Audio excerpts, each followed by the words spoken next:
اللہ نے فیصلہ کیا ہے کہ اللہ کے علاوہ کسی کی عبادت نہ کرو. وبالوالدین احسانا، اور والدین کے ساتھ اچھا سلوک کرو. اما یبلغن عندک الکبر احدہما او کلاہما، ان دونوں میں سے ایک یا دونوں بڑھاپے کی عمر کو پہنچ جائیں، فلا تقل لہما اف، ان کے سامنے اف تک نہ کرو، اور ان سے محبت بھرے بول بولو، پیار سے بات کرو. اللہ کے نبی صلی اللہ علیہ وسلم کا فرمان ہے، ماں کے قدموں تلے جنت ہے، باپ تیری جنت کا دروازہ ہے. ہمارے معاشرے میں والدین کے ساتھ کس طرح کا سلوک کیا جا رہا ہے؟ اللہ کہتے ہیں اف تک نہ کرو. اف یہ ہوتا ہے کہ انسان کبھی ہلکا پھلکا سا کوئی جملہ بول دیتا ہے، کوئی تھوڑی بہت سی تنگی ہو جاتی ہے، اللہ کہتے ہیں ذرا سی بھی تنگی تم نہیں کر سکتے. اور اللہ رب العزت نے آگے ماں کا ذکر کیا، دیکھو تمہاری ماں نے تمہیں جنا ہے، تکلیف در تکلیف اس نے تمہارے لیے برداشت کی ہے، پھر وہ تمہیں 2 سال تک دودھ بھی پلاتی رہی ہے. اس طرح پرورش کرنا کوئی آسان ہے؟ اور جب تک تم شعور کی عمر کو نہیں پہنچتے، وہ تمہاری خیال ہر وقت تمہارا خیال کرتی ہیں کہ کہیں میرے بیٹے کو کچھ نہ ہو جائے. اور باپ صبح نکلتا ہے، خون پسینہ بہاتا ہے، کس کے لیے؟ بیٹے کے لیے، بیٹی کے لیے. اور اولاد بیمار ہو جائے تو باپ کی نیندیں حرام ہو جاتی ہیں کہ میرے بچوں کو کچھ نہ ہو.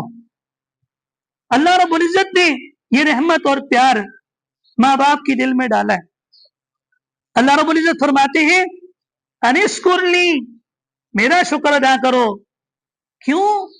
یہ باپ اور ماں جیسی نعمت میں نے ہی تو تمہیں دی ہے، میں نے تو ان کے دلوں میں تمہارے لیے محبت رکھ دی ہے. میرا شکر ادا کرو اور اپنے والدین کا بھی شکر ادا کرو. الی المصیر، لوٹ کے تو اللہ کی طرف ہی جانا ہے نا. حضرت ابراہیم علیہ السلام کو دیکھیں، باپ صرف شرک نہیں کرتا بلکہ باپ نے شرک کی فیکٹری لگائی ہوئی ہے، گھر میں بت بناتا ہے. اب ابراہیم علیہ السلام کہتے ہیں یہ کچھ نہیں کر سکتے، لوگوں کو دعوت دیتے ہیں یہ کچھ نہیں کر سکتے، اور باپ بنا بنا کے بیچ رہا ہے. کتنا بڑا چیلنج ہے. یہ ہوتا ہے نا، جب انسان کسی کو دعوت دے تو لوگ کہتے ہیں بھائی پہلے اپنے گھر میں تو دیکھو. اللہ رب العزت نے یہ چیز انبیاء کرام میں دکھائی کہ ہدایت اللہ کے ہاتھ میں ہے.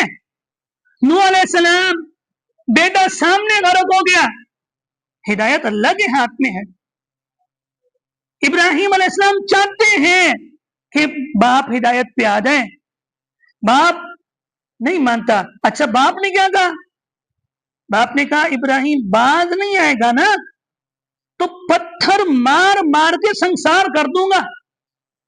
آپ اگر دیکھیں ہمارا جو معاشرہ ہے، اس معاشرے میں اگر باپ یہ کہے تو ممکن ہے بیٹا باپ کے سامنے بول پڑے. ابراہیم علیہ السلام نے تعلیم دی، پھر بھی باپ کے سامنے بولنے کی اجازت نہیں ہے. باپ کہتا ہے ابراہیم میں تجھے اس پتھر مار مار کے سنسار کر دوں گا، اور ابراہیم کہتے ہیں یا ابتی، اے میرے پیارے ابا جان، لما تعبد ما لا يسمع ولا يبصر ولا يغني عنك شيئا. اے میرے پیارے ابا جان، آپ یہ کیوں کرتے ہیں؟ جو سنتے نہیں ہیں، جو دیکھتے نہیں ہیں، جو کر کچھ نہیں سکتے، آپ ان کی عبادت کرتے ہیں. پھر بھی پیار سے.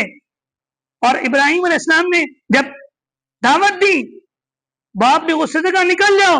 اب ابراہیم سمجھ گئے کہ باپ مان تو کچھ رہا نہیں، اور کہا ابا جان میں آپ کے لیے استغفار کرتا رہوں گا، دعا کروں گا آپ کے لیے. باپ غصہ ہے، گھر سے نکال رہا ہے، پھر بھی کہتے ہیں میں آپ کے لیے دعا کروں گا. اللہ رب العزت نے منع کیا، بتایا کہ جب انسان شرک پہ چلا جائے تو اس کے لیے دعائے مغفرت نہیں ہو سکتی. لیکن ابراہیم علیہ السلام نے باپ مشرک ہے. اللہ رب العزت نے کہا دیکھو اگر باپ تمہیں برائی کی دعوت دیتا ہے, گناہ کی طرف بلاتا ہے, نہیں بات ماننی, لیکن پھر بھی اچھے طریقے سے. باپ کہتے ہیں بیٹا تم داڑھی نہیں رکھو گے, اب باپ کی بات نہیں ماننی, اب اللہ کی بات ماننی ہے. باپ سے کہنے ابا جان یہ بات میں آپ کی نہیں مان سکتا, داڑھی اللہ کے نبی کی سنت ہے, میں نے رکھنی ہے. ماں کہتی ہے بیٹی تمہیں پردہ نہیں کرنا, بیٹی کہے گی اماں جان یہ بات میں آپ کی. گناہ کی طرف اگر باپ بلاتا ہے تو پھر بات نہیں ماننی, لیکن اچھے طریقے سے بیہیو کرنا ہے. وَصَاحِبْهُمَا فِي الدُّنْيَا مَعْرُوفًا. اللہ کہتے ہیں جب باپ راہ ہدایت پر نہ ہو تو پھر کس کی پیروی کرنی ہے؟ وَاتَّبِعْ سَبِيلَ مَنْ أَنَابَ إِلَيْهِ. اس کی پیروی کرنی ہے جو اللہ کی طرف رجوع کرنے والا ہو, جو درست راستے پر ہو, اس کی پیروی کرنی ہے. اب اس سے تقلید کی بھی سمجھ آتی ہے نا, وَاتَّبِعْ سَبِيلَ مَنْ أَنَابَ إِلَيْهِ, کہ اللہ والوں کی پیروی کی جاتی ہے.